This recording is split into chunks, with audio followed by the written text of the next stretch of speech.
Hello, everyone, and welcome to the show. Coming up this week, we're going to talk about the hotels of the Disneyland Resort and tell you what the most important things in the land are to us this week, plus a slight rant from me about the Grand Californian. All that coming up next. From the Bob Varley Studio in Orlando, Florida, and points around Southern California, this is the Disneyland edition of the DIS Unplugged.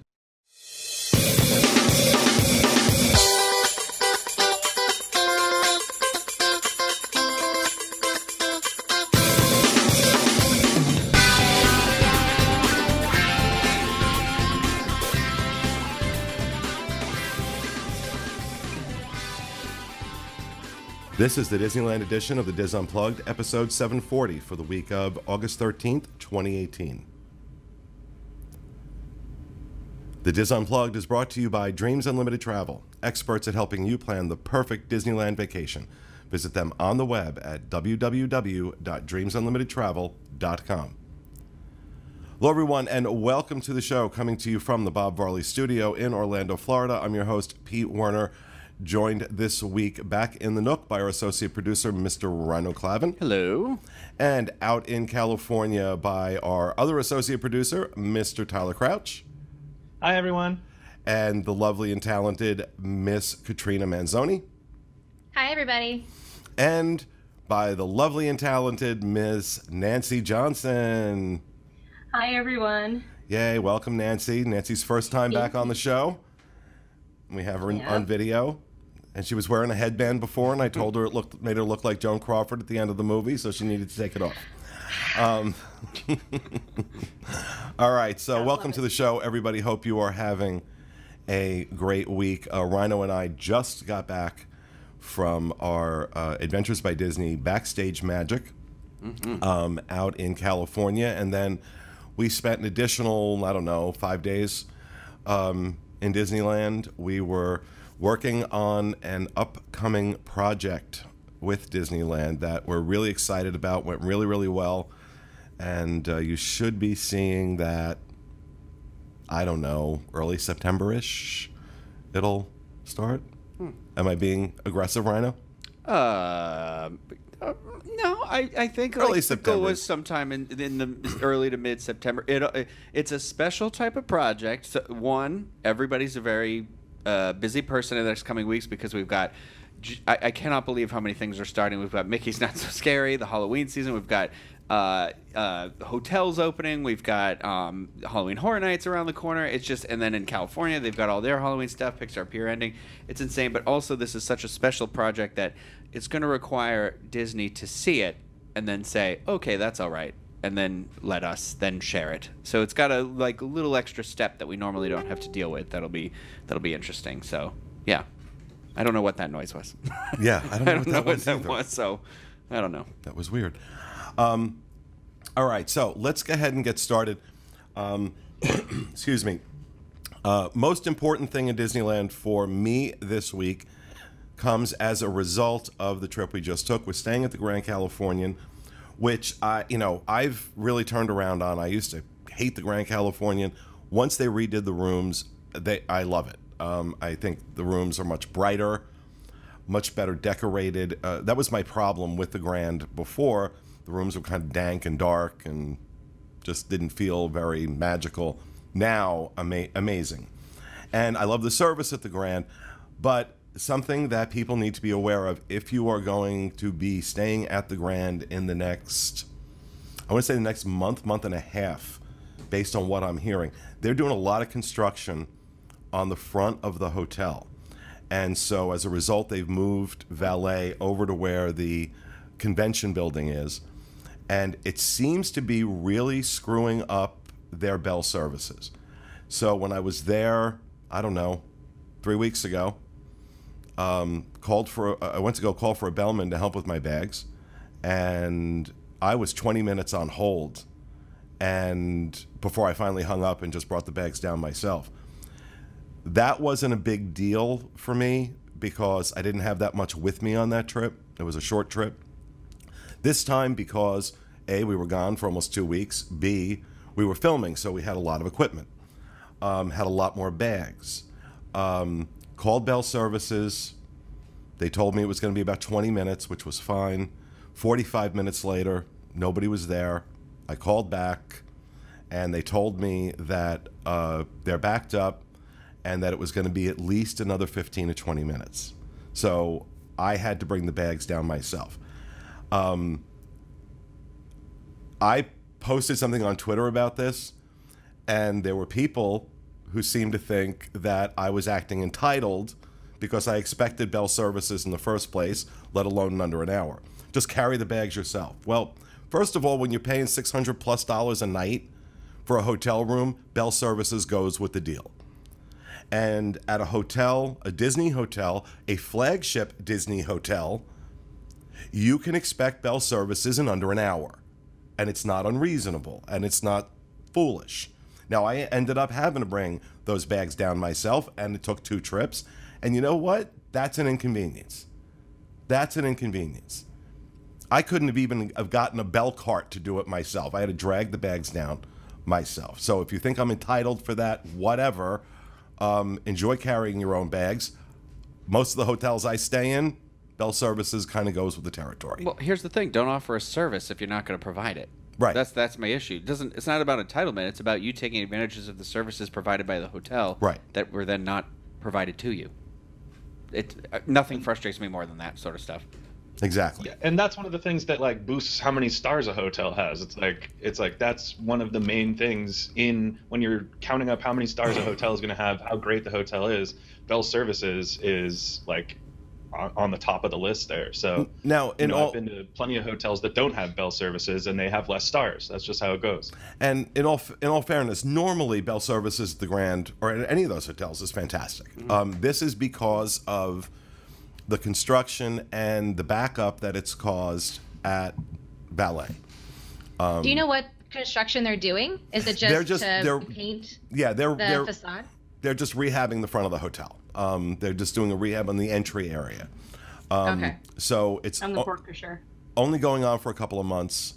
So once this is done, I assume everything kind of goes back to normal. I hope so. So this is not a major failure. But I wanted people to know, if you're going, because it's what we do. If we see something, if we find out something, and our job is to let people know this is what to expect. Because yes, bell services is an expectation. Well, here's the thing too. I struggle with a lot of that, all different types of anxiety, as people who know me know. And traveling is a very strenuous process for anybody, I think, even if you're going somewhere that you're familiar with. And the way it's operating right now, especially for somebody that's on their first visit, it can be a little stressful because they're not only is that area under construction, but they're not dropping you off at the front entrance. You kind of get dropped off and then have to go up, and it's very clustered and very claustrophobic, and it's hard to be like, okay, get over this hurdle and then the vacation can begin, so it is a process that I do think for me personally, if I were coming, especially if this was my first visit, I would want to know something like this to be like, okay, I can breathe. This isn't a reflection of what the rest of this stay or the trip is going to be like, So I don't know why people would have an issue with. I don't know what's wrong with people. Well, setting the expectation is important in the fact that, say you're flying out later that day, you need your bags, you've got to check out by 11, so your bags need to come down. The larger the family, even if you've got kids, it's still harder to coordinate all of them. I mean, I can't get my kids to fall in line, and the longer you have to wait, the less time you have in the park that day. Yeah. If you're, needing to get the bags down to bell services. So. Well, also, in our case, we were going right to the airport. Yeah. And, LA traffic is LA traffic. And normally I'm at the airport at least 2 hours ahead of time. And we were, because of the delay, I was waiting for bell services. Because of that delay, we ended up, getting. We made our flight on time. It wasn't, it wasn't like we were just barely made it, but it was a lot closer than. Fortunately, security at the airport wasn't bad at all. But these are things to keep in mind. So if you are staying at the hotel, you are going to need bell services. You want to give it a lot of extra time if you're going to call them to come get your bags. So that's my most important thing this week. Let's go over to you, Nancy. What's your most important thing this week? Ooh, well, okay, my girls are going back to school on Monday, which leads to the whole discussion about how Disneyland's back to school patterns in Southern California are very, very different than Disney World's. You know, usually the East Coast doesn't start school until after Labor Day, and everything's kind of adjusted accordingly. Here, we've already got schools back in service already. My kids, like I said, are going back Monday. So you have to keep in mind that crowd levels are not as predictable because of the school scheduling. Now, of course, Labor Day weekend's going to change a little bit of that, but you've got a lot of blackouts and passes and stuff like that, so you won't get as many families necessarily, but during the week is definitely going to drop. So you're going to have a lot shorter wait times. You're going to find you're going to be able to take advantage of a lot of things a little bit quicker, but keep that in mind as it goes on. It's going to be fewer and fewer and fewer kids and families. So some here do not start until after Labor Day. It just depends on your school system and where you are in the whole LA basin. So, well, we noticed that when we were out there that I think it was this Sunday. Yeah. That's last Sunday. Crowds in the park were really low. I mean, in comparison to what I've been experiencing. Now's what starts the pattern of people evacuating the park. Sometimes Sunday around 5 o'clock, 6 o'clock. They want to get home for dinner, get their kids in bed before school in the morning. So you're going to have if you want to do Phantasmic, fireworks, things like that, it's going to be a lot easier for you on Sunday nights from here on out. And it was really interesting too, because when we were there on Sunday, it was like, oh yeah, it's really dead right now. School is starting up, and so probably Monday will be pretty good too. But then Monday came around, and it really wasn't any less crowded. It was still pretty busy. So was it the heat? I mean, it was pretty hot on both days, but I just think that it was interesting that Sunday had so many less people than Monday did, and when you would think that both of them would be kind of similar, but that's going back with what you said, Nancy, that it's very unpredictable. You really don't know what's going to happen. So, well, let's talk about the heat a little bit. Folks in Southern California are melting right now because historically for them it is very, very hot. I think Monday hit 100. Mm-hmm. For those of us that live in Florida, now that's hot, 100's hot, and it was hot, but it's not that humid hot that we get, and that humidity really zaps you. So it wasn't as bad for us out there, although it hits like upper 80s, and you guys start to complain about the heat. Well, you want to consider too that because we are a dry heat, that the moisture actually sucks out of your body faster. So you're going to dehydrate much more quickly, although you don't feel that same dehydration you would as if you were in Florida and drinking and sweating. I don't know. I was not sweating nearly as much out there as I do when I'm out here in the humidity. But nonetheless, it has been very hot. And I think Sunday it was, that was a big part of it, was that it was so hot. People were like, we're just not going into the parks. And it kind of underscores the point we try and make all the time, that Disneyland is, in many regards, a locals park. So things that are going to affect the local area are going to have a huge impact, whether on the crowds in the park, whether that's the heat, kids going back to school, things of that nature. So this is kind of a good example of that. I really feel that this weather is going to come through till about end of September, early October. We are literally about a month behind in our weather patterns. We've noticed that kind of a shift. Like our June gloom went fully into July this year, which it doesn't normally do. So I would keep that in mind if you're traveling September, October. Well, we're still going to have a lot of heat points. Define June gloom for folks. June gloom is a weather phenomenon you hit on this coastal area where because of the weather shifts and trends, and I'm going to talk with my hand here, as the weather comes down the coast, it reverses the wind direction. You know, most of the United States gets its wind from west to east, and that doesn't always happen here in Southern California, and all the way through into Arizona. The weather patterns will shift around and reverse. That's what gives us things like the Santa Ana winds, stuff like that, where we get warm air blowing in the wintertime. So there's a phenomenon that comes off the ocean that gives us what we call a marine layer. It's what makes the mornings kind of overcast, and then it burns off, and then you get blaring, blazing sun for the rest of the day.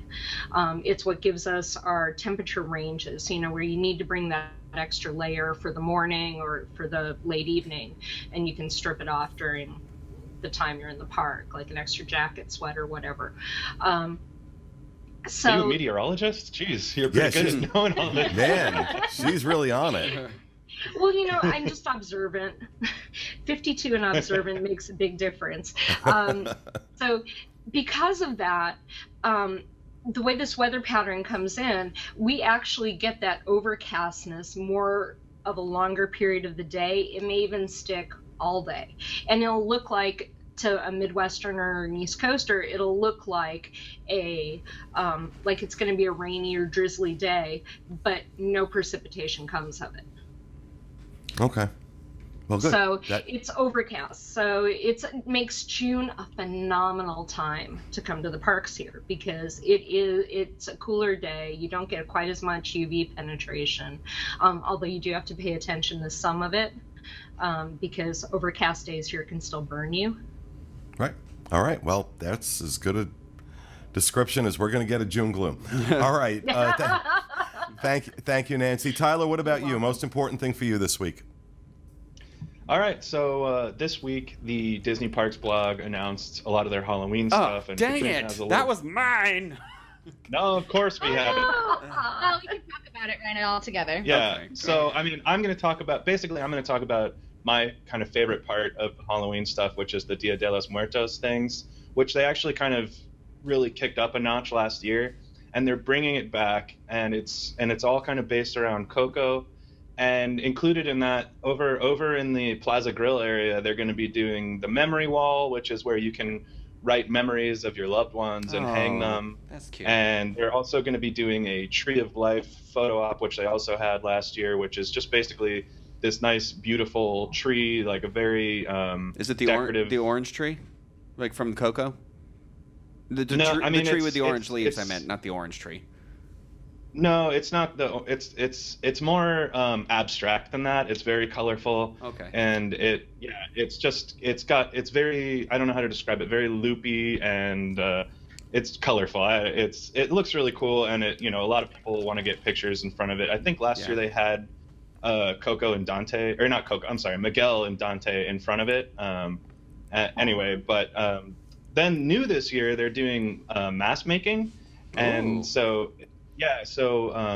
The Alabreja, the guardian animals of the other realm, I guess, is you're going to be able to make a mask that looks like the Alabreja, and I guess you're going to be coloring with crayons and things. So that's cool. That sounds really fun. Yeah. And then of course they're going to do the mariachi music with the mariachi divas who have won a few Grammys, and they've been a staple of California Adventure for a while now. And they're just like fantastic. I've even seen them over at Tortilla Joe's, and they'll walk around and play songs to people, and it's really great to see them included more in these festivities, because they are honestly one of the most amazing bands you'll see. Mm-hmm. And then included with all that stuff, they're also going to be doing the Dia de los Muertos food again. So there's going to be, last year they did a chicken with a verde mole sauce. It was like a two in one, and they put all these little marigold petals all on top of it, and it was a nice looking plate, so that's one of the cool things that I'm looking forward to. And then, of course, a musical celebration of Coco is coming back, which last year was the first year they did it, and it's going to be pretty much the same show as I understand it, except this year they're adding in, I don't know, they kind of describe it as like a handcrafted version of Miguel is going to be in is going to be in the show. So I guess they're going to tell the story through kind of some kind of like handcrafted art, and it's like like a puppet. Yeah. Puppet or paper mache I think it's stuff. like a paper mache puppet or something like that. And it was really fun because they bring the mariachi divas again, and it's just they do this basically like street party where they tell the tale of Coco, and they play a bunch of music, and they just have a good time partying basically. And they have these skeleton puppets, and it was really cool. I really enjoyed it, and I'm really happy that it's coming back, because you never know how if they're going to use these things again. But one of my favorite things too that I left for last is not even in the Plaza Grill area. It is over in Cars Land actually. And if you go to Ramon's body shop, the paint and body shop, they actually have an ofrenda for Doc Hudson. I saw that. That's cute. Yeah, and so It was really nice last year. Spoilers, if you don't know, Doc Hudson has passed away. Well, And Paul Newman passed Go, away. Tyler. and well, I mean it kind of makes that kind of already Cars said it when I 3. said there's an ofrenda for Doc Hudson. So it's really kind of touching, and you never thought you'd be so touched by a setup in a theme park for a car. Yeah, exactly. Yeah. So that's actually one of my favorite things to go and check out, because it really is beautiful, and the feelings that you get from it are really nice. I don't know. I cry at everything, and I hadn't seen Cars 3, so I didn't know Doc kicked off. And I was just like, They sent him to the junkyard. I was just like, oh my gosh, and I got all like verklempt. It's because Paul Newman was the voice, and Paul Newman had passed away after the first one, so that's why they did that. In case anybody didn't know. Yeah. Anyway. All Way right. to take the love out of it. Sorry. Okay. Thank you, Tyler. What about you, Katrina? So I was going to talk about my merchandise stuff. Is that what you're going to talk about too, Rhino? Yes. Was like the merchandise stuff? Okay, well, we can do it together. Okay. Well, there's going to be 4 popcorn buckets I know. that are going to be offered at the Disneyland Resort, which is insane. So the first one is Mickey and Minnie popcorn bucket. It's going to be at the Disneyland Resort, or in the Disneyland Park. And it's not going to be refillable, which is, I thought, But crazy. it is at 'cause Walt usually- Disney World. Yeah, and that's insane. And I don't know. Anyway, so they have Mickey and Minnie on a broomstick riding around, and like my favorite part is Chippendale being bats, and I thought that was the cutest thing in the world. So I can't wait until they make a T-shirt, because I'm so gonna buy it. They can dress Chippendale as anything, and I'm like, I oh, know. that's very cute. They made them like dinosaurs over in Disney World. and Yeah, Yeah. that's true. I do like the little dinosaur. And then they have an exclusive popcorn bucket in Disney California Adventure. This one looks cool. Which, yeah, did you want to describe it? No, you do. You do. Oh, okay. You do it. So I do. So it's going to be Oogie Boogie in the front, and I like the colors because it's going to be like dark and ominous, and it's going to show Carthay Circle, Grizzly River Run, Pixar Pal Around, and the Headless Horseman, which I thought was going to be really neat because it's a really good picture opportunity that they're going to have at Disney California Adventure. And then they have Oogie Boogie that's going to be back at the Disneyland Resort, the popcorn bucket. So it's the shape of Oogie Boogie with the dice. It's And- cool though. This year they made it. No, like- wait. No. There's 2 of them. No. It's Yeah, not. there's Oh, two. there Yeah, are two so of them, it's okay. it's You the wanna talk about return. it? Yeah, I'll take it from here. Hold on. So for those of you who don't know, there was a very popular Oogie Boogie popcorn bucket that showed up last year, and they're bringing it back again. And they're calling it the Oogie Boogie Premium Popcorn Bucket, and that will be available at Disney California Adventure Park and at the New Orleans Popcorn Cart in Disneyland Park. And then there's been a special version, which I now am regretting getting the original one, because the special one is a lot more colorful. It's very, very green, and he's got his dice in his hand, and they're very purple, and the base is different, and the strap that goes around it is different. And this one... Super neon. Yeah, super it's neon. It's like it's basically like his casino. Like it looks like Yeah. he's standing on the wheel from his casino. Yeah, So- and then so that one is only going to be available during Mickey's Not So Scary Halloween Party here at Magic Kingdom, and then in the Halloween, it says, and later in the Halloween season at Disneyland Resort. I don't know what that means, but I want to say because maybe you guys are starting your Not So Scary Halloween in like a week, and Yeah. ours isn't starting for another that sounds shady. but month or it's so. fine. Yeah. So I think that's probably why they're saying later, maybe. But But I don't know about really neat. Yeah, but I don't know about you. But this last one, which I'll let you talk about, is the one I'm very excited about. The cauldron bucket, and it's gonna be coming in mid-September, and it looks really neat. They didn't say it was refillable or not. I guess I doubt it because it's a premium popcorn bucket. They would say if it was.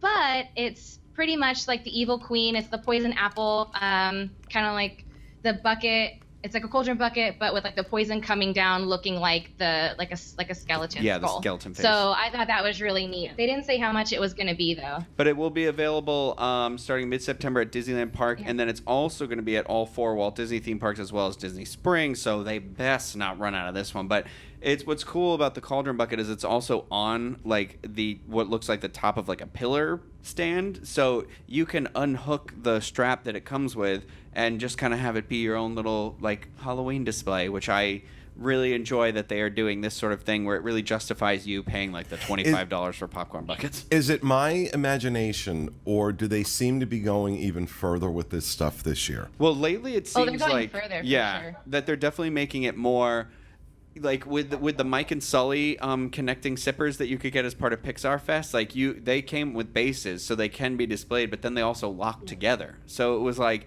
you take off all that stuff and you can put these on a shelf and just have them displayed, or you can use them again as popcorn in the sipper, which I think is really cool. I think they're getting really in tune with the fact that people like collect these and want to display them, as opposed to just like you take them and you use them and wash them and then throw them away or something. But there's more, right? Prices are going to go up. Oh, well. Yeah. And I mean, last year for the Oogie Boogie bucket, that line was insane. And I think that was only offered at New Orleans Square, or maybe there was one more location at the Disneyland Park. But that line was so long. We didn't even get one last year because we were going to wait until the end of the night. We're like, we'll just wait. The line will die down. And they never died down. And then they ran out for the Not So Scary Halloween party. Oh, yeah. The time we went. But yeah. I am happy that I didn't get one, because now we can get that one with Randy standing on his wheel, and I like that one better actually. So. Yeah. And then there's 3 more things. Which are also super cool. For more merchandise, not popcorn buckets, but sipper straws and glow cubes. So they're bringing back the glow cube, the poison apple glow cube. It's going to be green and red, and they're going to be offered throughout the Disneyland Resort. Carthay Circle is going to have their martini, the poison apple martini again. So you're going to get it with that drink. And that's an exclusive purple one there. So there's 3. There's the red, the green, and there's a purple one. But the Carthay one is exclusively purple, so you can only get that one. Okay. But anyway, go on. Thank you. Go I on. didn't know that. Anyway, and then they have the Headless Horseman sipper straw. So it's just going to be like a little. This is cute. What is it? It's just cute. It's just like a little Headless Horseman that's hanging on a straw. Like the clips. The clips. So, it's a clip one, and then it's going to be offered throughout the Disneyland Resort. So you kind of have to like look around to see where you can get it. And then once again, they're offering the pumpkin straw at Cars Land. So while they're celebrating the Halloween, or Halloween. Yeah, Halloween. So clever. And anyway, so they're going to be offering that as well over at Flo's. Yeah. Am I the only one that thinks that one of the reasons they're going to stop giving out plastic straws at Disney is because they want to sell more sipper straws? Well, I think they realized, they were like, okay, this is a trend, and they're like, well, what do we do? We're going to get rid of straws. And then they're like, but everyone's going to complain. And then they're like, well, we do make these straws, and now if people want straws, they can buy it. No, look, I don't think that's the impetus behind it. Disney has a long history of being very conservation minded. This is the new trend now to get rid of straws. It's not just Disney. Yeah. It's everybody. Yeah.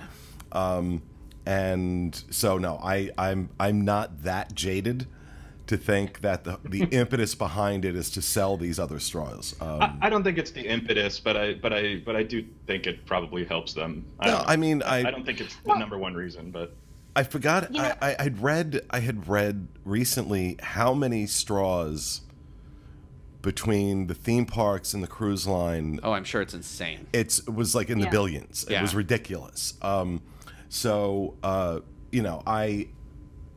they going to? Is there an opportunity there for them to do? Sell straws? Sure, there is, and they're a business, and they should do that. They'd be incompetent if they didn't. There's an opportunity there for them. They should take it. Personally.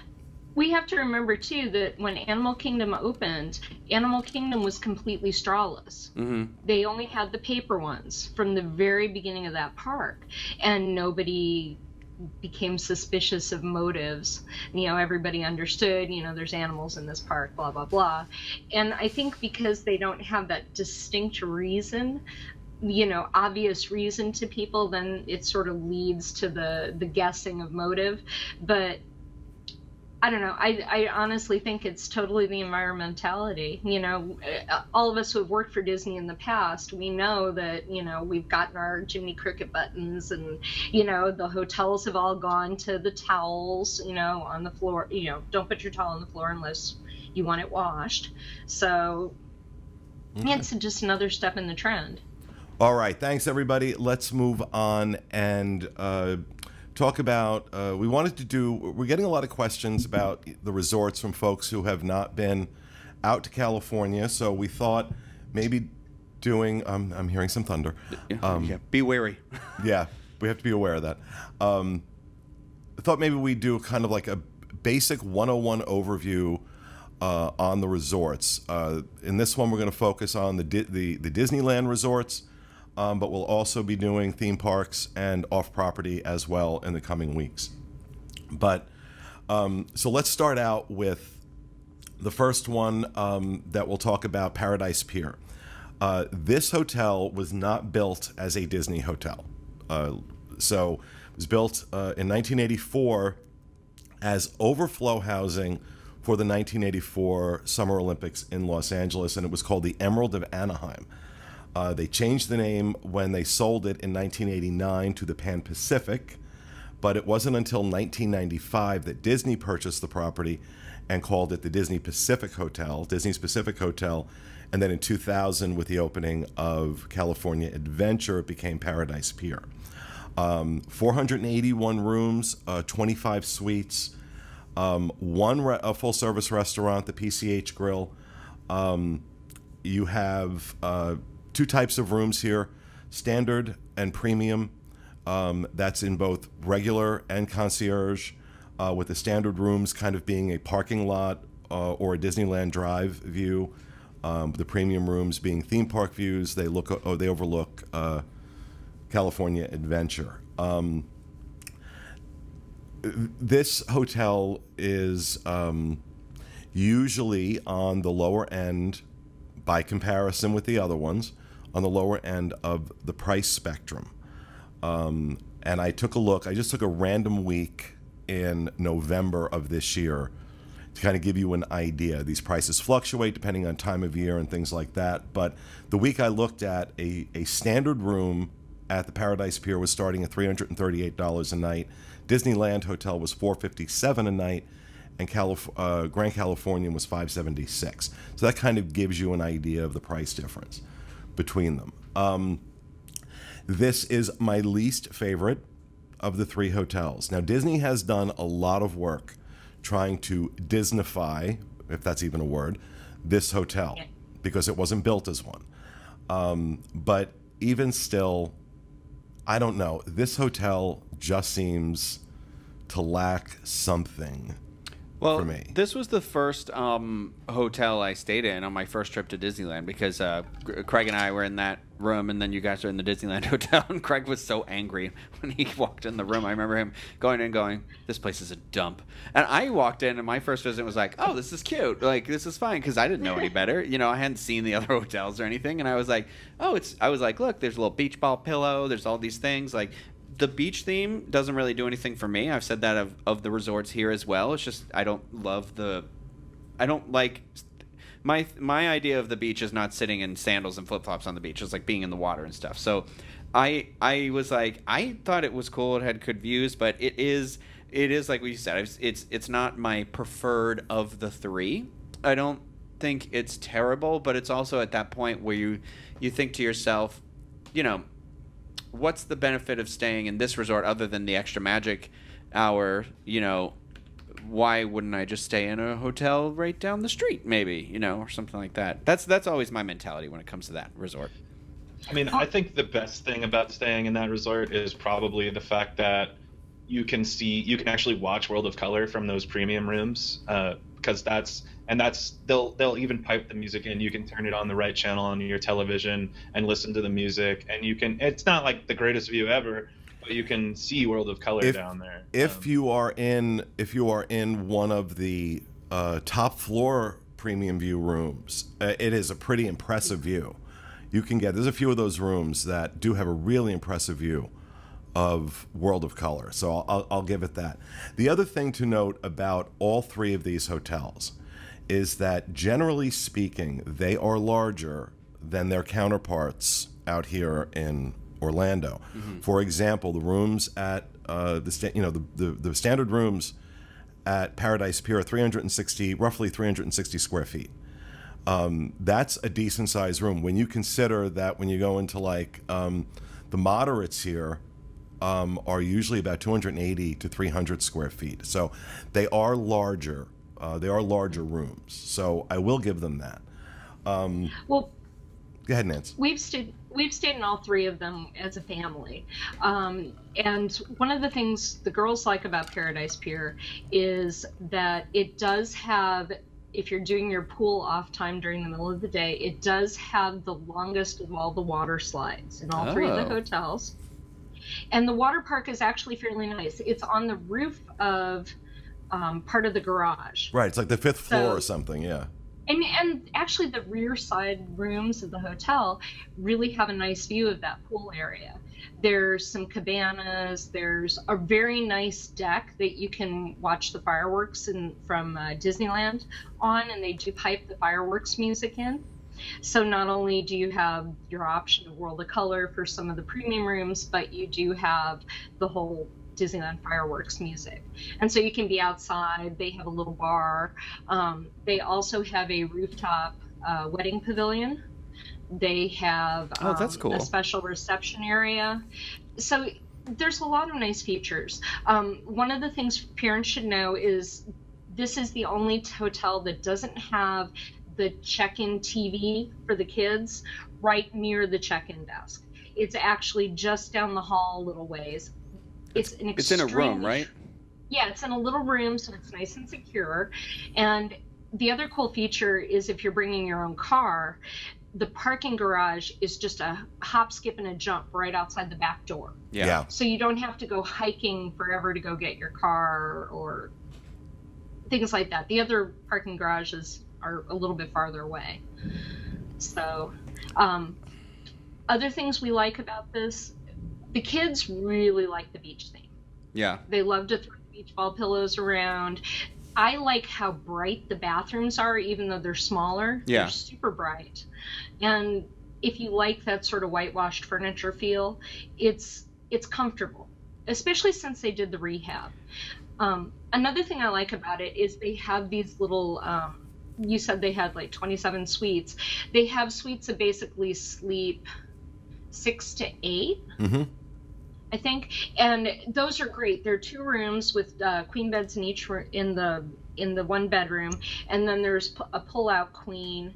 Those are extremely comfortable and very large. We did a family of, I think there were 6 of us that stayed that weekend, and it was so incredibly comfortable. Well, that was the other thing that I wanted to point out with all 3 of these hotels. Unlike World, where getting a room that will sleep 5 is a challenge, many of the rooms at Paradise Pier, Disneyland Hotel, and Grand Californian will sleep 5 people. So that's a big plus too. Yeah, I enjoyed my time in there. I thought the theming, it does lend itself to that kind of I'm on vacation, that relaxing sort of feeling to it. And you know, when you walk in, you've got Goofy down in the lobby, like meeting you down there, which I thought was really cool because he's got a little statue down there as well. And so and the thing is too is, you know, this can be your least favorite. There's only 3, so it's not hard to, you know, 1, 2, and 3, put them in that order. But it's also its location can't really be understated either, because it's right here, and it's like right in between where Grand Californian and Disneyland is. So Disneyland Hotel. So you're not, by staying in this resort, you're not that much farther away than the other 2 resorts. So that's how I feel. I don't know.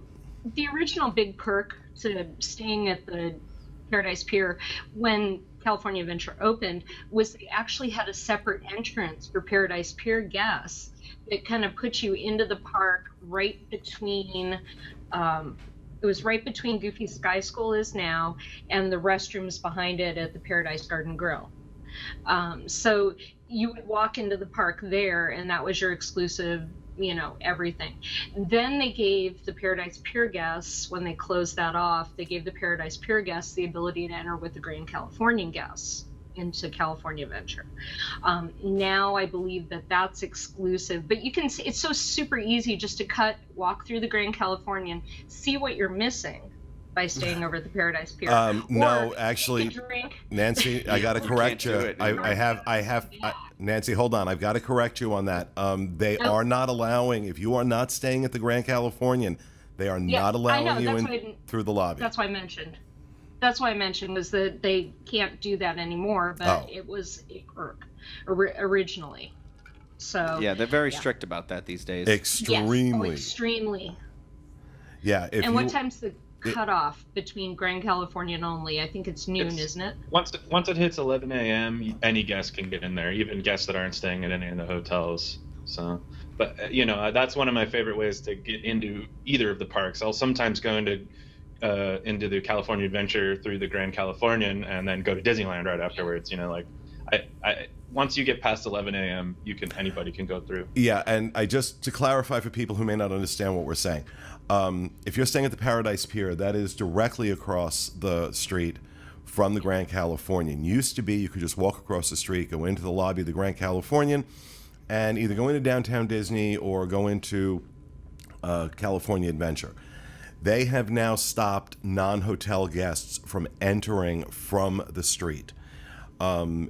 So if you don't have a room key for the Grand Californian and you're coming across from the Paradise Pier or even the Disneyland Hotel, they're not going to let you do it. You have to walk over by the Disneyland Hotel and go in through security at Downtown Disney. There's a security area right now as we're recording this that's going to go away any minute now. Yeah. And that's that. So that's right. But yeah. Did we talk about sorry. Well, I was just going to say, I think once they really start on the new hotel, the construction over there in Downtown Disney by the Disneyland Hotel, I think you're going to have a more enjoyable stay at Paradise Pier, simply because you won't be right next to all of the noise and all of the construction. Oh my gosh. And I think that actually might be better for you once the construction really comes into full swing. And the entrance too. Yeah. The entrance might be closer because they're going to be shutting down possibly that entrance by the Disneyland Hotel, and where Earl of Sandwich used to be, they might be shutting that down and rerouting to by the AMC theater used to be. So it might be even closer if you stay at Paradise Pier now. Yeah. Did we talk about the restaurant that's in the hotel? PCH Grill. No, not yet. The PCH Grill. Now, if I'm not mistaken, this is buffet only, correct? They changed the name, didn't they? The Calitalian or Calitalian restaurant now? Or is it still called PCH? I think it's still called PCH, but I think that's what they're calling the meal. the theme. Oh, yeah, maybe it's a theme. Yeah. Okay. But yeah, it is buffet only. They used to have sit-down dinner, but they don't do that anymore. So, we've eaten there. We've eaten there a few years ago, and I thought it was enjoyable for what it was. It definitely is not as expensive as a lot of the dinner places you might consider. And it's kind of far away, so it was very quiet when we went there. Like almost too quiet, I want to say. Like there was only 6 other people in the whole restaurant. But they also have a little bar section right outside where they'll do some appetizer type things. I know that I saw they do potato chip nachos and stuff. So they've got a little tiny bit up. Yeah, they also have grab and go breakfast there too. Yeah, I've not experienced a meal there that I liked. Several times I've eaten there. The Japanese restaurant that used to be there was really good, but they've closed that.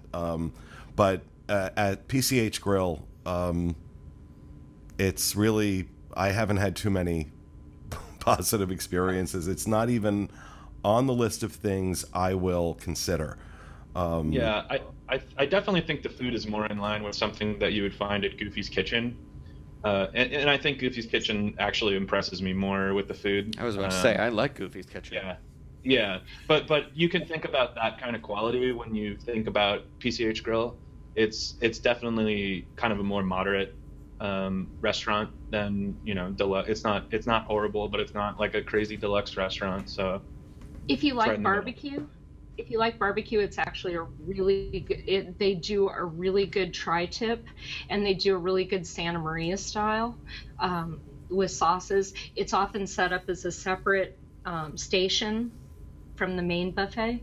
They also have a really good salmon, and they do a few things that are a little different. They do pickled deviled eggs. Oh, and they have pizzas too that can be made. Yeah, so it's a breakfast buffet in the morning. It's an Italian themed buffet in the evening. Prices ranging for breakfast $15 to $35 per person, dinner $35 to $60 per person, which is kind of pricey. Yeah. And there's no characters either for the dinner buffet, which for that price, I mean, if I didn't want to see characters, I'd probably go there. But I liked Goofy's Kitchen a little bit more because there were characters. Yeah, they did recently change the breakfast characters over to Donald Duck, and so Donald Duck is over there now with his friends. It used to be Mickey Mouse. Mickey Mouse now has moved over to Grand Californian. So yeah, that's just one thing to keep in mind if you're looking for a specific character you want to see. I will give it this: if you want a quiet place to go that you can always get into, there we go. That's your dinner spot. You can, if you never ever find it not, you know, it's always empty. Okay. So yeah, they're bad. So scale of 1 to 10, guys, where would you rate Paradise Pier? I can't honestly rate it because I've never stayed there. I've eaten there. I've walked inside the hotel, but I can't rate it because I don't want to give anybody false rating. Yeah, it's hard for me to say because it is a nice hotel, but then you have to also factor in the pricing and everything involved, which is like Rhino was saying earlier, you could literally stay in one of the offsite hotels you could stay in a similar room for a cheaper price. You know, the Disney theme doesn't necessarily permeate the entire place either to me. So, I mean, if you're going on your Disney vacation, I would give it a 6 or a 7. I mean, I'm not, and that sounds worse than I mean it to sound. I feel like I think I'd probably give it a 7 actually overall.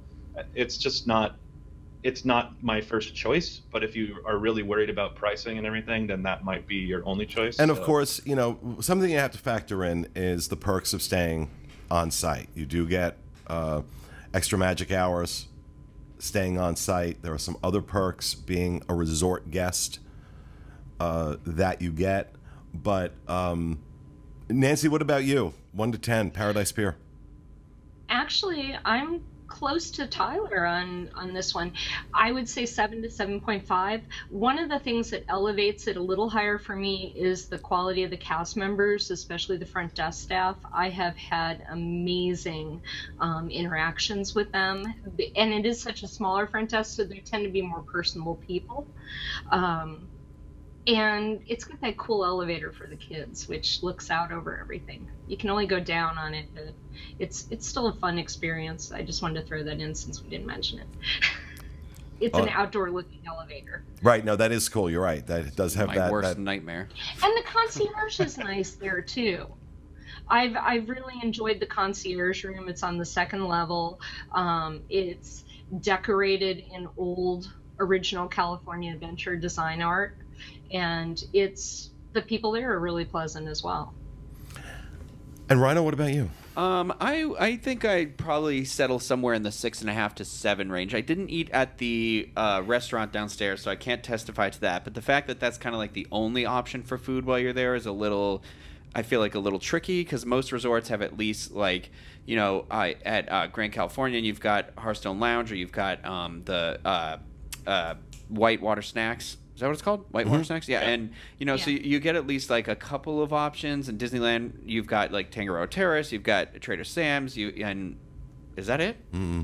And the Goofy's Kitchen, Steakhouse. Steakhouse 55. So, and then, so like, I do feel like those options are a little limited. I really enjoyed my stay when you had us stay there that first trip. I thought the rooms were cool, but it is like I factor in that price a little bit. Like, yes, you do get the extra magic hour, but in Disneyland, it's only in the morning, and that can be very beneficial, and you can get a lot done. However, if you're somebody who's probably trying to come on a budget, you could stay just like we've stayed at the Hilton quite a bit, which is not too bad, and that's can be like about half the price, yeah, for a pretty decent sized room too that has restaurants and amenities in it as well, and and if you don't want to walk that far, which it's really not that far, it's like a $5 Uber, I think. So I probably put it in like the 6.5. Like it still has Disney charm.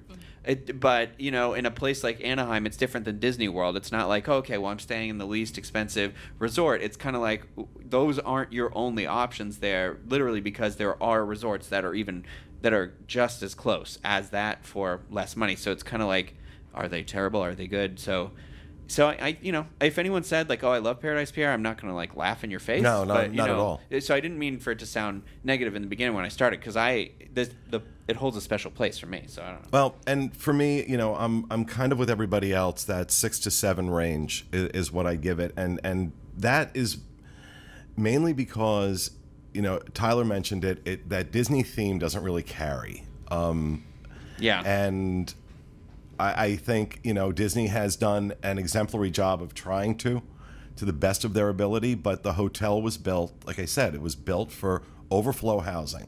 There was no thought of magic when they were building this hotel, and Disney has done a lot with it. I don't think it's worth the price versus when we talk about for another $100 a night, you could be at Disneyland Hotel. And there are times where that price, okay, maybe that's extreme. Maybe I don't know that it's necessarily worth $100 more a night to stay at Disneyland Hotel. But that's an argument that could easily be made either way. But for me, I definitely would prefer. I mean, I've stayed in Paradise Pier, not had awful experiences, but I kind of liken it. We talked about staying at the Hilton. I kind of liken it to that experience. Exactly. It's just closer. It's just a lot easier to walk to the parks. But you have to ask yourself, is like 5 minutes extra walking worth an extra $150? And that's gonna be a good discussion when we get to the off-site hotels. I really thought we were going to be able to talk about all three in this segment, but we actually ended up talking a lot about Paradise Pier. So we will save the Disneyland Hotel for our next show, and we'll do Grand Californian after that. But that is going to do it for this episode of the Disneyland edition of the DIS Unplugged. We hope you enjoyed it, and we'll be back with you again next week. Have a great week, everybody.